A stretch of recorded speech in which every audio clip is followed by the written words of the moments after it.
quiet window of a ceasefire, a new set of satellite images is sharpening an old question at the heart of this war. How much of Iran's missile power was actually destroyed, and how much was merely buried, waiting to be dug out? Multiple reports, including a CNN account published on April 14th, say satellite imagery shows heavy equipment operating around the entrances of Iran's underground missile facilities. The activity appears focused on clearing debris and reopening access points that were previously struck from the air. During the war, American and Israeli forces repeatedly targeted tunnel mouths and entry corridors, less to collapse entire complexes and to trap launchers inside, disrupt reload cycles, and prevent mobile missile units from surging out to fire and then retreating back underground. Now, with the guns temporarily quieter, the engineering logic of those fortified sites is coming back into view.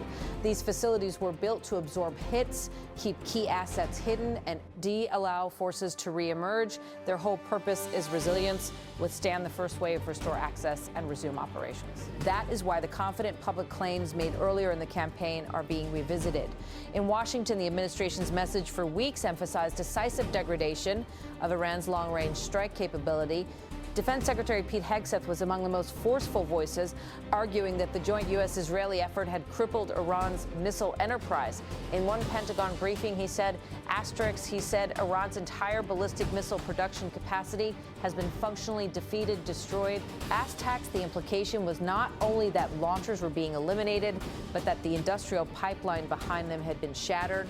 But U.S. intelligence assessments described in CNN reporting suggest a more complicated picture, one that may explain why the ceasefire has not ended the missile question and why talk of renewed negotiations is suddenly back on the table. According to that reporting, American intelligence sources estimate that roughly half of Iran's missile launchers remain intact. The distinction matters. A country can lose production lines, storage depots, command nodes, and still retain enough launchers, plus enough missiles already manufactured to keep a credible threat alive, especially if those assets are protected inside hardened underground networks. And those networks, often referred to as missile cities, were designed precisely to keep launchers survivable under sustained air attack. It is also why images of bulldozers, excavators, and other heavy machinery around tunnel entrances are being interpreted by analysts as more than routine cleanup. Clearing the access points isn't cosmetic, it is operational. It is about restoring mobility and reload capacity, turning a sealed cavern back into a usable base. One expert cited in the reporting described the uncomfortable reality of any pause in fighting. The other SID uses it too.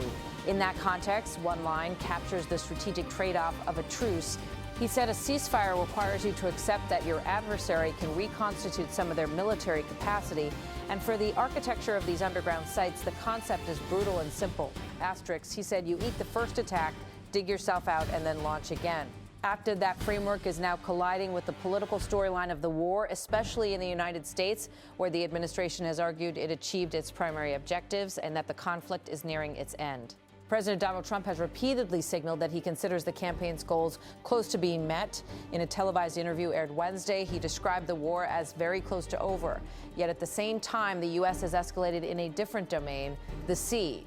On April 13th, Washington began implementing a naval blockade focused on vessels entering or departing Iranian ports and coast areas, but the Strait of Hormuz is the central pressure point. The operation is being presented as narrowly targeted. It is meant to choke commerce linked to Iranian ports while allowing freedom of navigation for ships traveling between non-Iranian ports through the strait. U.S. Central Command described the mission as a major mobilization, more than 10,000 personnel, over a dozen warships, and air assets supporting surveillance and enforcement.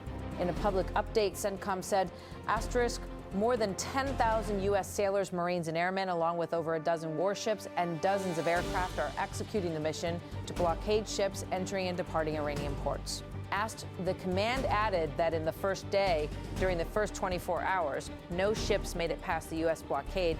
It also said 6 merchant vessels complied with direction from U.S. forces to turn around to re-enter an Iranian port on the Gulf of Oman. And it emphasized the claim of neutrality in enforcement. Asterisks, the blockade is being enforced impartially against vessels of all nations entering or departing Iranian ports and coastal areas. Finally, CENTCOM tried to draw a bright line between blocking Iranian port traffic and obstructing the world's shipping lanes. U.S. forces are supporting freedom of navigation for vessels transiting the Strait of Hormuz to and from non-Iranian ports. But even with those assertions, the blockade's real-world effect is being debated almost in real time. Some reporting suggests maritime traffic patterns have adapted quickly, that certain ships may have moved before deadlines, and that others may have found routes, timing, or exemptions that complicate the picture.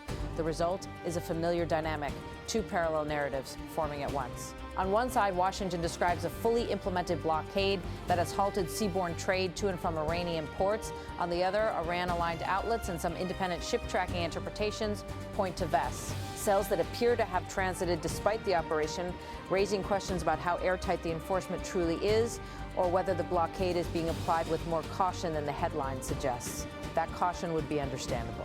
The Strait of Hormuz is not a normal choke point. It is an artery of the global economy, and it sits under the shadow of missiles, drones, mines, and fast attack craft. A single miscalculation can become a regional escalation, and enforcement itself is a delicate act. How to exert control without creating the kind of incident boarding, seizure, exchange of fire that triggers retaliation and collapses the ceasefire. Iran's reaction has been publicly defiant. Tehran has condemned the blockade as provocation and warned of consequences. And from within Iran's security establishment, the messaging is framed as a longer contest of endurance rather than a short war of decisive blows. The head of the Islamic Revolutionary Guard Corps' Quds Force Briga, Dear General Esmail Quani, was quoted in Iranian media emphasizing that the outcome will not match Washington's goals. In one widely circulated line, he said the U.S. and Israel will retreat from region empty-handed. This is the strategic core of the moment. While Washington argues it has crippled Iran's capabilities and is now tightening the screws at sea, Iran is signaling that the war did not break its capacity to fight and that the pause is being used to restore the parts that were pinned down rather than destroyed. That brings the story back underground. The U.S. and Israel spent weeks trying to suppress Iran's missile operations, and tunnel entrances became a recurring target. It is a tactic that reflects hard lessons from conflicts where underground infrastructure is built not as a shelter, but as a system. If you cannot reliably collapse the entire complex, you try to block the doors, deny movement, trap launchers, prevent reloads, disrupt tempo. But that tacti, also carries an inherent vulnerability. Rubble can be cleared, entrances can be rebuilt, alternate exits can be opened. The defenders don't need perfection, they need survivability. And according to the intelligence picture described in recent reporting, survivability may have been higher than the public messaging suggested. If roughly half of Iran's launchers remain intact, the next question becomes how many missiles Iran still has and whether those stockpiles were dispersed beyond the reach of air power. Underground storage, distributed depots, and pre-war manufacturing could leave Tehran with a residual arsenal large enough to sustain threat perceptions even if new production is constrained. That residual capability matters not only for battlefield calculations, but for diplomacy. A side that believes it has retained meaningful leverage is less likely to accept a settlement on the other side's terms.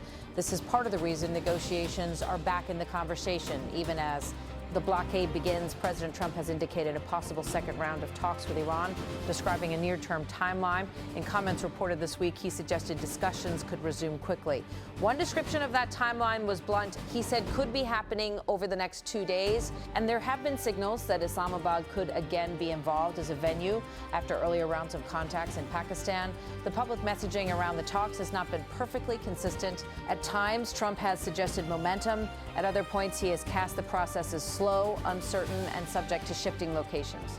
But what is consistent is the underlying strategic logic. When a quick victory fails to materialize, and when pressure tactics, airstrikes, then blockade, carry risks and costs, diplomacy becomes another instrument, not necessarily a sign of de-escalation, but a recognition that coercion alone may not deliver the desired end state. There is also the mob. Tour of time, the war began on February 28th. By mid-April, it has stretched beyond the neat timeline often imagined in modern air campaigns. Prolonged operations create strain on munitions stockpiles, on regional basing, on naval deployments, on political tolerance, and on global markets. The blockade itself is an indicator of that reality. It is a way to shift the pressure from bombs to commerce, yet it also invites global scrutiny because it touches energy flows and insurance risk, and it forces other countries' shipping interests into the gravitational pull of the conflict. If Washington's stated goal is to end the war on favorable terms, it has to reconcile competing imperatives, maintain the image of military success, sustain the coercive pressure, avoid a spiraling regional incident, and keep the ceasefire from collapsing, all while confronting the possibility that Iran's most survivable missile assets were never truly eliminated, only delayed. And that is why the imagery of excavators at tunnel mouths has become more than a detail. It is a metaphor for the entire dispute. One side says it buried the threat. The other side appears to be digging it back out. In this moment, neither side is conceding the narrative of victory. Washington points to destroyed production facilities, to degraded missile launch rates, and to maritime control. Iran points to endurance, to underground resilience, and to the idea that the United States could not impose a quick, clean outcome, then had to escalate to a blockade while exploring talks. The ceasefire, meanwhile, is doing what ceasefires often do. It is freezing the front line while both sides reposition for what comes next. For Iran, that appears to include restoring access to subterranean bases and recovering launch capacity. For the United States, it includes tightening the maritime noose while trying to convert military pressure into diplomatic concessions. But the key uncertainty remains unresolved: what Iran still has and how quickly it can bring those capabilities back into play if the ceasefire fails. If the intelligence assessments described in recent reporting are broadly accurate, if a significant portion of launchers, drones, and stockpiles remains usable, then the war's central aim, destroying Iran's ballistic missile threat, is not a finished chapter. It is an ongoing contest between air power and engineering, between surveillance and concealment, between blockade and bypass, between claims of decisive victory and the stubborn reality of a hardened underground network built for precisely this kind of fight. And as debris is cleared and entrances reopen, the world is being reminded of the logic embedded in those tunnels from the start: survive the strike, endure the pressure, and preserve enough capability to matter when the next phase begins.